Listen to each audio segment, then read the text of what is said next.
नमस्कार। रात के 9 बज चुके हैं। मैं ब्रजेश राजपूत हाजिर हूं दिन भर की बड़ी खबरें लेकर आपके अपने कार्यक्रम द एडिटर शो में, जिसमें आप और हम करेंगे विस्तार से चर्चा उन सभी बड़ी खबरों की जो आपसे हमसे जुड़ी हुई हैं। आज के शो की शुरुआत करेंगे झारखंड में मिले नोटों के पहाड़ से। झारखंड में ईडी को काली कमाई का बड़ा अंबार मिला है। झारखंड के एक मंत्री के करीबी शख्स के घर से ये नोटों का पहाड़ बरामद हुआ। कौन है वो मंत्री और क्या है इसके पीछे की कहानी, जानेंगे विस्तार से। दूसरी खबर जुड़ी है पुंछ आतंकी हमले से। 4 मई को हुए इस हमले में एक जवान शहीद हुए और 4 जवान घायल हैं। लेकिन चुनाव के बीच इस आतंकी हमले पर भी सियासत शुरू हो गई है। फिर एक बार कांग्रेस ने आतंकी हमले पर सवाल उठाया है। किसने क्या कहा, सब सुनाएंगे विस्तार से। तीसरी खबर है कांग्रेस से इस्तीफा दे चुकी राधिका खेड़ा की। इस्तीफा देने के बाद आज राधिका खेड़ा ने प्रेस कॉन्फ्रेंस की। राधिका ने इस्तीफे की क्या वजह बताई और क्या किए बड़े खुलासे, सब आपको बताएंगे विस्तार से। चौथी बड़ी खबर है कल तीसरे चरण की वोटिंग है, जिसमें मध्य प्रदेश की 9 सीटों पर मतदान होना है। इनमें 3 सीट ऐसी हैं जिस पर राजा, महाराजा और मामा की साख दांव पर लगी हुई है। इस पर भी हम आगे बात करेंगे। और पांचवी खबर छत्तीसगढ़ के तीसरे और आखिरी चरण के मतदान से जुड़ी है। छत्तीसगढ़ की 7 सीटों पर वोटिंग होगी। इन 7 सीटों का क्या है समीकरण, वो आपको दिखाएंगे विस्तार से।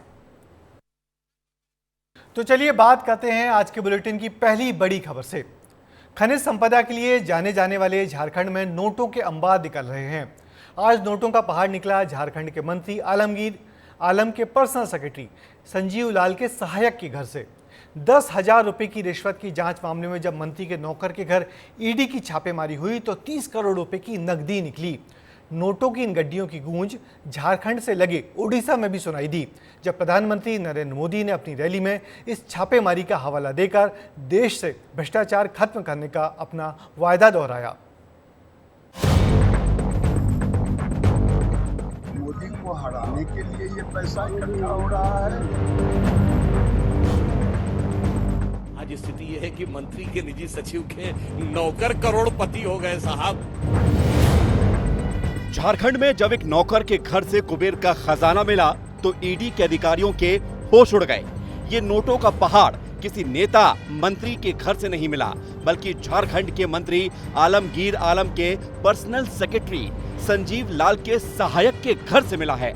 ईडी को जानकारी मिली थी कि आलमगीर आलम के मंत्रालय में भ्रष्टाचार चल रहा है और ये पैसा नौकरों के घर पर जा रहा था। इसके बाद ईडी ने आलमगीर के निजी सचिव के नौकर के घर पर छापेमारी की और वहां इतना कैश देखकर ईडी भी हैरान रह गई। मशीन से गिनती होने पर इनकी कीमत तकरीबन 30 करोड़ रुपए बताई जा रही है।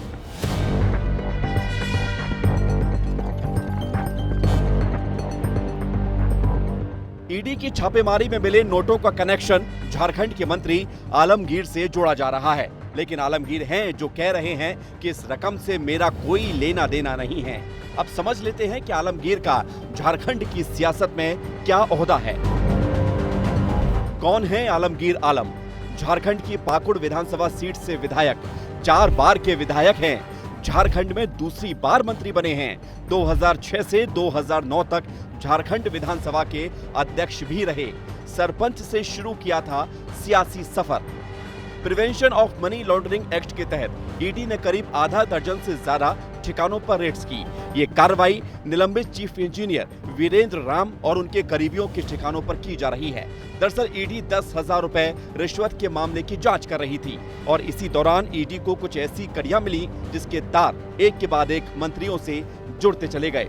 इस मामले में कई अधिकारी, नेता और बिजनेसमैन जांच के घेरे में हैं। कार्रवाई झारखंड में हुई, लेकिन गूंज ओडिशा से लेकर बंगाल में भी सुनाई दी। प्रधानमंत्री नरेंद्र मोदी ने ओडिशा के नवरंगपुर में रैली के दौरान कार्रवाई को लेकर विपक्ष को जमकर घेरा। वहीं केंद्रीय गृह मंत्री ने बंगाल में झारखंड का मुद्दा उठाया। मैं रुपया 1 भेजूंगा, 1 पाई भी किसको खाने नहीं दूंगा, और जो खाएगा वो जेल जाकर के खाना खाएगा। आपने देखा होगा, अभी घर जाओगे तो टीवी पे देखना, आज यहां पड़ोस में झारखंड में नोटों के पहाड़ मिल रहे हैं। नोटों के पहाड़, लोगों का चोरी किया माल पकड़ रहा है मोदी वहां।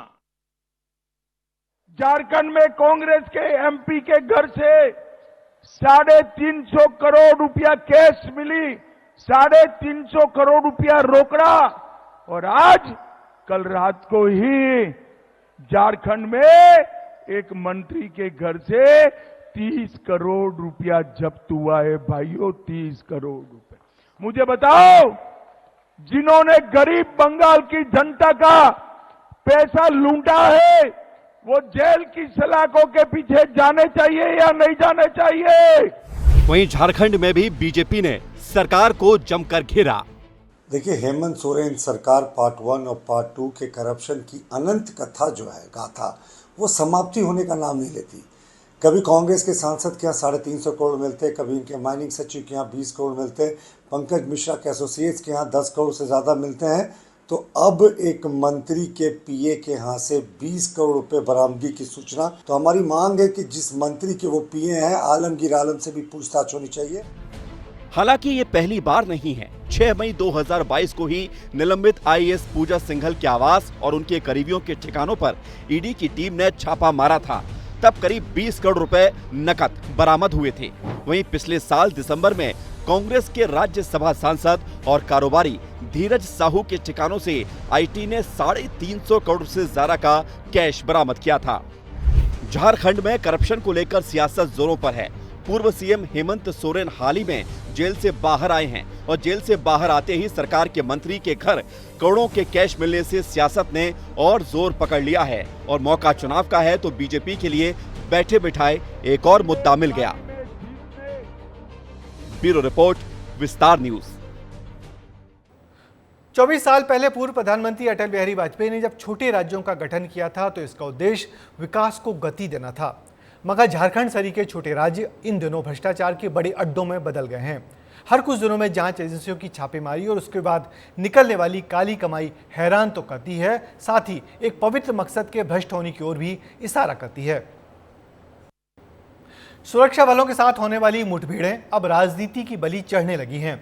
जम्मू कश्मीर के पुंछ में 4 तारीख को हुई मुठभेड़ में हमारा एक जवान भले ही शहीद हो गया हो, मगर हमारे वीरों की शहादत को भी अब चुनाव से जोड़कर प्रधानमंत्री को निशाना बनाने में लगे हुए विपक्षी दल, पहले सतपाल मलिक तो अब पंजाब के पूर्व मुख्यमंत्री चरणजीत सिंह चन्नी, इस आतंकी हमले को बीजेपी सरकार का स्टंट बता रही है।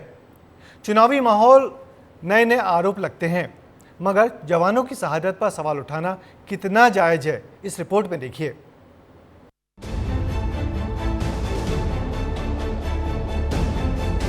हमारी सेना के साथ खड़े होने के बजाय चीन के अधिकारियों, ये लोग आतंकवादियों के साथ समझौता करते हैं। लालू यादव, कम्युनिस्ट, इन लोगों की जुबान क्यों नहीं खुलती? तारीख थी 4 मई 2024 और समय शाम 6:15। पुंछ जिले के शाह सितार के पास सेना के काफिले को आतंकियों ने निशाना बनाया। जवानों ने बहादुरी से जवाब दिया, लेकिन आतंकियों के इस हमले में हमारे एक जवान शहीद हो गए। 4 मई को हुए इस आतंकी हमले से जहां एक तरफ देश में गुस्सा है, आक्रोश है, वहीं दूसरी ओर इस हमले पर एक बार फिर सियासत शुरू हो गई है। सर्जिकल स्ट्राइक, पुलवामा अटैक की तरह विपक्ष पुंछ में हुए हमले पर भी सियासत करने लगा है। देश के वीर जवानों ने जिस जाबाजी से आतंकियों को मुंह तोड़ जवाब दिया, उनकी बहादुरी का कसीदा पढ़ने की बजाय विपक्ष प्रधानमंत्री का नाम बीच में लाने से भी बाज नहीं आ रहा है। चुनावी माहौल है तो जवानों की बहादुरी और शहादत को स्टंटबाजी का नाम दिया जा रहा है। देने वाला भी कोई और नहीं बल्कि कांग्रेस नेता और पंजाब के पूर्व मुख्यमंत्री चरणजीत सिंह चन्नी हैं, जो इस हमले को बीजेपी का स्टंट बता रहे हैं। लेकिन जब मामले ने तूल पकड़ा तो जनाब के सुर थोड़े बदले हुए भी सुनाई देने लगे। ऐसा है कि ये स्टंटबाजी हो रही है, हमले नहीं हो रहे। पिछली बार भी जब इलेक्शन आते हैं तो ऐसे स्टंट खेले जाते हैं और बीजेपी को जिताने का संविधान तैयार किया जाता है। ये तैयार किए हुए सारे पहले से तैयार करके हमले करवाए जाते हैं। ये बीजेपी को जिताने का एक स्टंट होता है, इसमें सच्चाई नहीं होती। लोग मरवाने और लोगों के लाशों पे खेलना, ये बीजेपी को आता है। अरे जो देश के जवान हैं हमें उन पे गर्व है जो देश की रक्षा के लिए फौज में भर्ती होकर देश की रक्षा का काम करते हैं। है कि पिछले इलेक्शन में जब पार्लियामेंट के इलेक्शन थे, हमारे 40 जवान शहीद हो गए और उन पे अटैक हुआ। आज तक सरकार ने ये पता नहीं किया कि वो अटैक किसने किया, कौन लोग उसके जिम्मेवार हैं। अब फिर इलेक्शन आया है, फिर हमारे जवानों पे अटैक हुआ। इतना ही नहीं, आरजेडी नेता तेज प्रताप यादव ने बीजेपी पर निशाना साधते हुए पीएम को इस हमले का जिम्मेदार ठहराया। चुनाव आता है तो ये मोदी जी हड़बड़ा करवाते हैं लोगों को, केवल इन लोगों ने लड़वाने का काम किया, हिंदू मुसलमान कराने का काम। शहीद जो हुए ये सब किसके वजह से हुए? ये मोदी जी के वजह से हुआ। तो पहले कहा। ठीक ऐसे ही 14 फरवरी 2019 को पुलवामा में हुए आतंकी हमले पर भी सियासत ने तूल पकड़ा था। 40 जवानों की शहादत पर भी राजनीति हुई थी। जम्मू कश्मीर के पूर्व राज्यपाल सत्यपाल मलिक ने केंद्र सरकार पर निशाना साधते हुए कहा था कि 2019 का लोकसभा चुनाव सैनिकों के शवों पर लड़ा गया था। जानबूझ के उनको मरवाया गया ताकि चुनाव में इसका इस्तेमाल हो सके। और ये ऐसे लोग हैं कि चुनाव जीतने के लिए अगर सारे देश में आग लगानी हो तो वो भी करा सकते हैं। हर बार की तरह इस बार भी शहादत पर राजनीति हो रही है, लेकिन बीजेपी है जो इसे विपक्ष की घिनौनी राजनीति का नाम दे रही है। ये दुर्भाग्यपूर्ण है कि कांग्रेस इतनी ओछी राजनीति करती है। राष्ट्रीय सुरक्षा को लेकर भी कांग्रेस गंभीर नहीं है और अब उसके बाद एक और घटिया बयान दे दिया। ये ओछी मानसिकता कांग्रेस की दिखती है, जो सर्जिकल स्ट्राइक पर, एयर स्ट्राइक पर भी प्रश्न चिन्ह खड़ा करती है और डोकलाम के समय हमारे सैनिकों के साथ खड़े होने के बजाय राहुल गांधी जी चीन के डिप्लोमैट्स के साथ रहते हैं। चन्नी साहब, मुख्यमंत्री हटते आप जब कनाडा शिफ्ट हो गए थे, वो स्टंटबाजी कहलाती है। किसी व्यक्ति की शहादत पर आज एक एयरफोर्स का जवान शहीद हुआ, उसका परिवार आपकी बात सुन रहा होगा चन्नी साहब, तो आपको कोस रहा होगा कि देश के राजनेता इस तरह की हल्की बात आज देश के सामने कर रहे हैं। आपके पास क्या सबूत है? एक व्यक्ति ने देश के लिए अपनी शहादत दे दी, चन्नी साहब कह रहे हैं ये स्टंटबाजी है। पहले पुलवामा में भी कांग्रेस के लोगों ने स्टंटबाजी बोला था।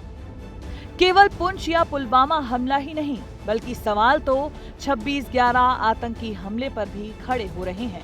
लेकिन यहाँ एक सवाल ये भी उठता है कि यूं बार बार सैनिकों की शहादत के बहाने बीजेपी पर निशाने साधना कहीं विपक्ष को ही भारी न पड़ जाए। ब्यूरो रिपोर्ट, विस्तार न्यूज। देखिए, लोकतंत्र में सवाल उठाना तो जायज है, मगर विपक्ष के सवाल जब राष्ट्रीय सुरक्षा और सैनिकों की शहादत से जोड़कर किए जाने लगें तो अच्छा नहीं लगता। राजनीति में कुछ बंदिशें जरूर होनी चाहिए और विरोधियों को भी मर्यादाओं का कुछ ख्याल रखना चाहिए। कांग्रेस की पूर्व प्रवक्ता राधिका खेड़ा का विवाद खत्म होने का नाम ही नहीं ले रहा। रायपुर के कांग्रेस दफ्तर से शुरू हुआ ये विवाद आज दिल्ली तक पहुंच गया और राधिका ने आज वहां से प्रेस कॉन्फ्रेंस कर छत्तीसगढ़ के कांग्रेसी नेताओं को जमकर आड़े हाथों लिया। राधिका ने उन पर अपने अपमान का आरोप तो लगाया ही, मगर ये सारा अपमान उनके राम भक्त होने से जब जोड़ा गया तो सबको ये बात थोड़ी हजम नहीं हुई।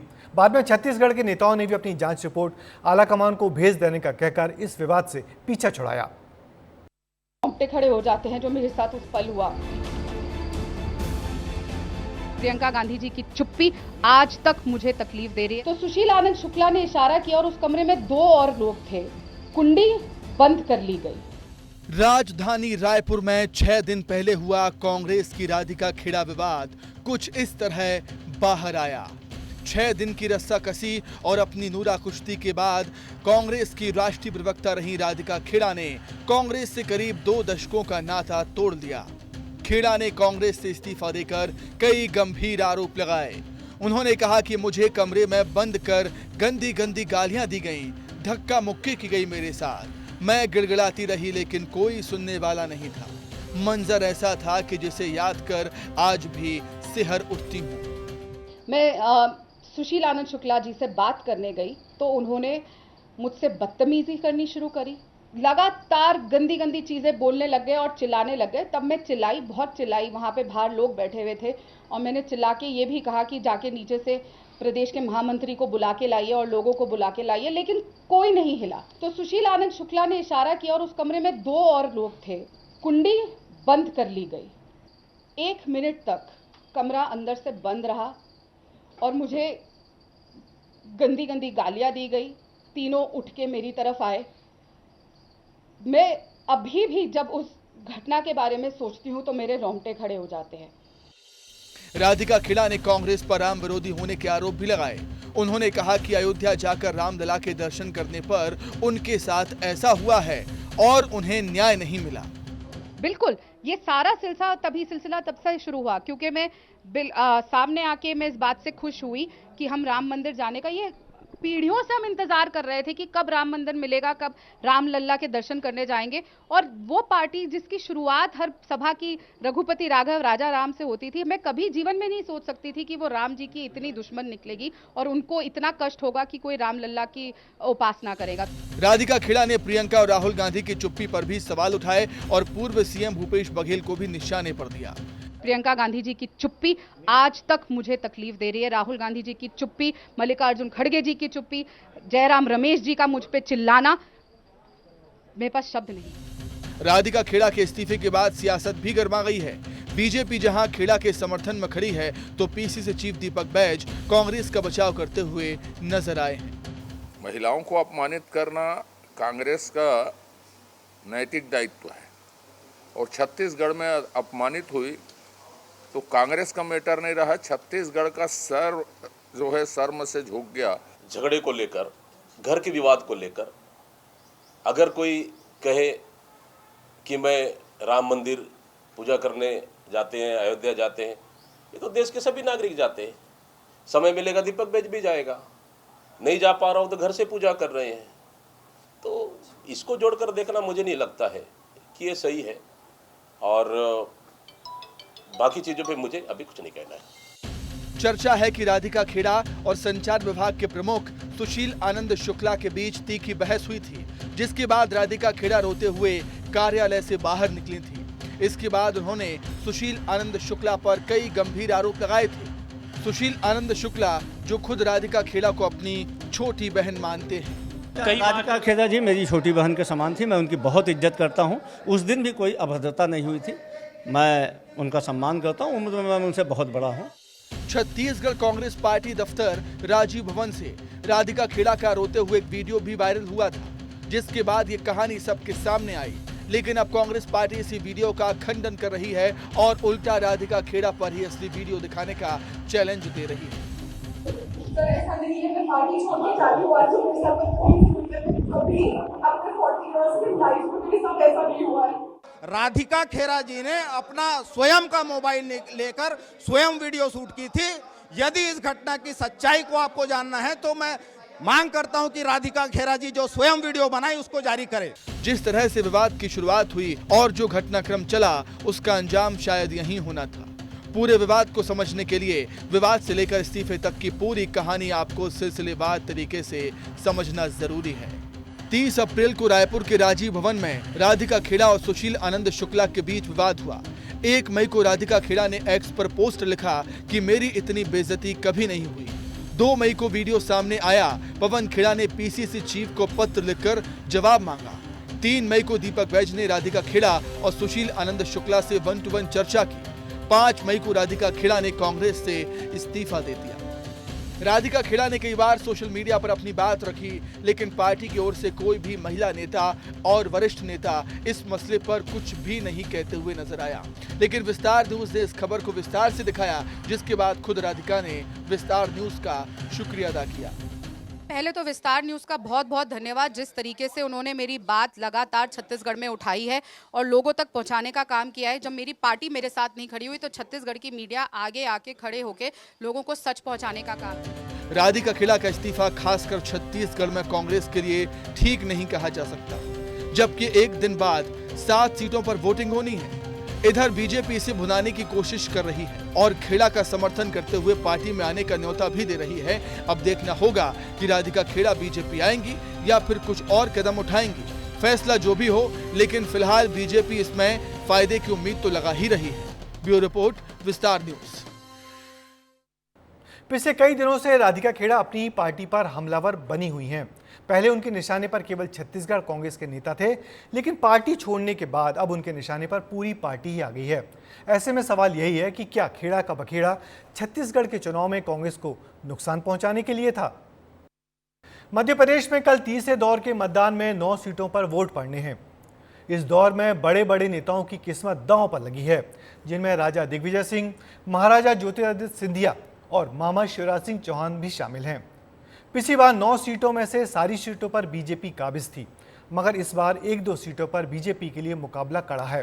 कांग्रेस ने भी बड़ा जोर लगाया है, मगर सबसे बड़ी चुनौती मतदान का प्रतिशत बढ़ाने की है, जिसमें राजनीतिक दल और चुनाव आयोग सभी मिलजुल कर लगे हुए हैं।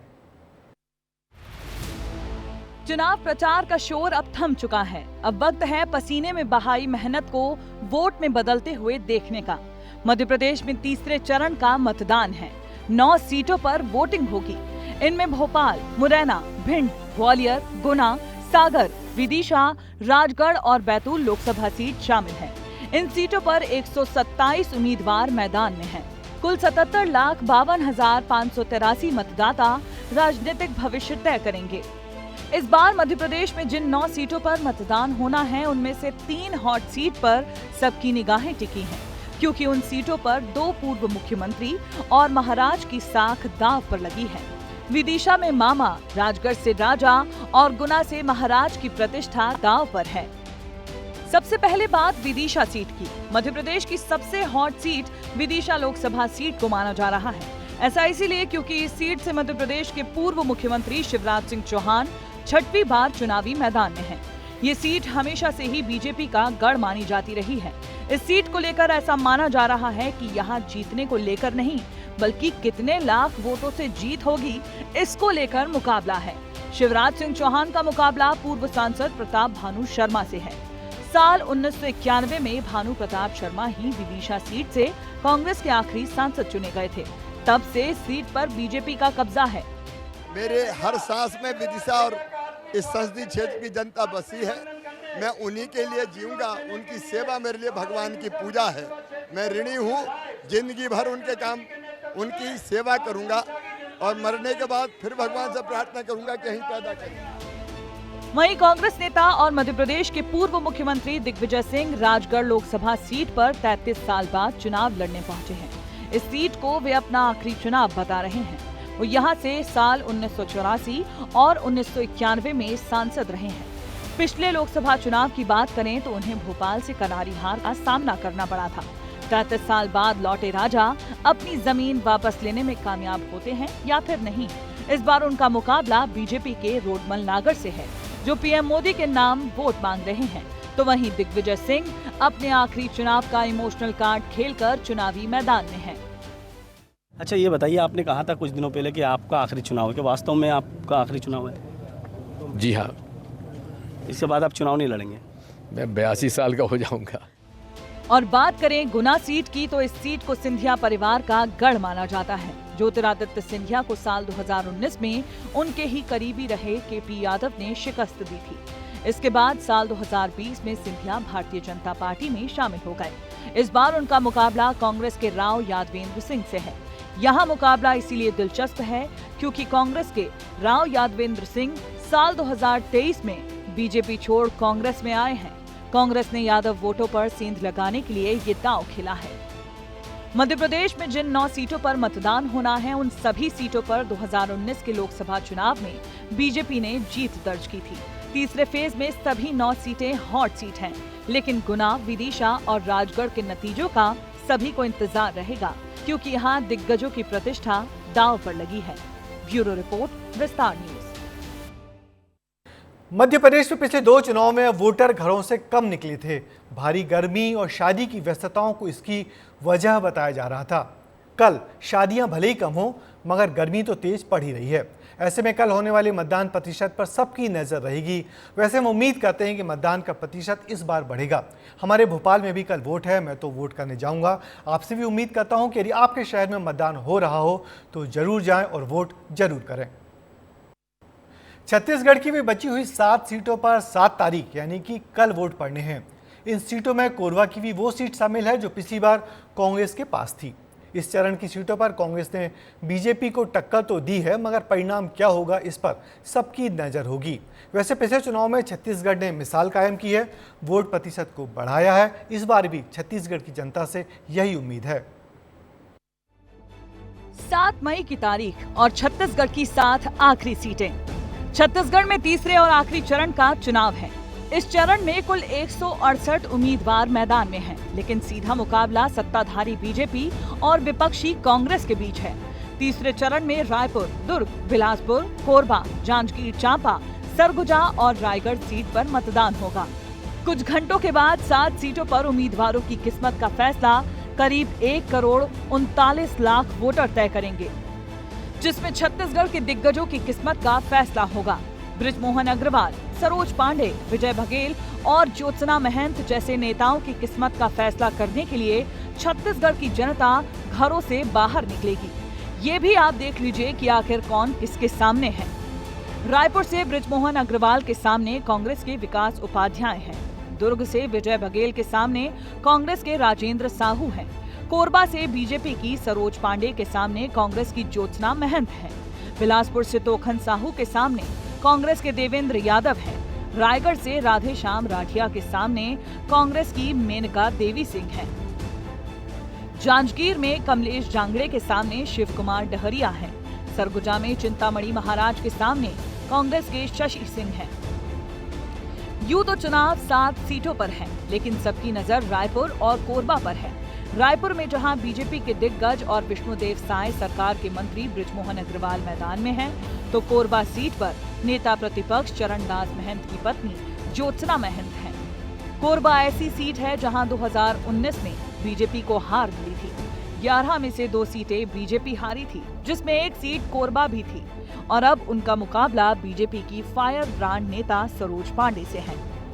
अब बारी जनता की है और जनता 7 सीटों पर फैसला करने को तैयार है। ब्यूरो रिपोर्ट, विस्तार न्यूज। इसे इत्तेफाक ही कहिए कि 7 तारीख को मतदान है, और वो भी छत्तीसगढ़ की 7 सीटों के लिए। बारी अब जनता की है कि जनता कल दिग्गजों की किस्मत लिखेगी। लेकिन तेज गर्मी में मध्य प्रदेश की तरह छत्तीसगढ़ में भी मतदान के लिए लोगों को घर से निकालना एक बड़ी चुनौती होगी। अब बात करेंगे चलते चलते की, जिसमें हम आपको चुनाव से जुड़े दिलचस्प वीडियो दिखाते हैं। तो आज बात करते हैं श्योपुर के कांग्रेस विधायक बाबूलाल जंडेल की, जिन्होंने चुनावी सभा में मंच पर ही योगासन करके दिखा दिया और कहा कि इस देश में सबसे बड़े योगी वही हैं। उनका इशारा उत्तर प्रदेश के मुख्यमंत्री योगी आदित्यनाथ की तरफ था। देखिए जंडेल का ये योगासन, और क्या जनता ऐसे योगासन देखकर भी वोट करती है, यही बड़ा सवाल है। मुख्यमंत्री उत्तर प्रदेश का वो योगी है, वो योगी नहीं है, इसलिए बता रहा हूँ। नरेंद्र मोदी जी समुद्र में गया, ऑक्सीजन के कारण मैं चंबल में मंगलों में आसन लगाता हूँ, मोदी जी को बता देना। अयोध्या जी का एक तरह बताता हूँ, मोदी जी ने जो आसन लगाया मंच में, साधारण मंच में कोई भी लगा सकते हैं। देखिए जोरदार तालियों से ये विधायक जो है 4-6 घंटे। मौसम चुनावी है तो इस तरह के अजब गजब वीडियो लगातार आते रहेंगे, मगर द हिटो शो में आज के लिए बस इतना ही।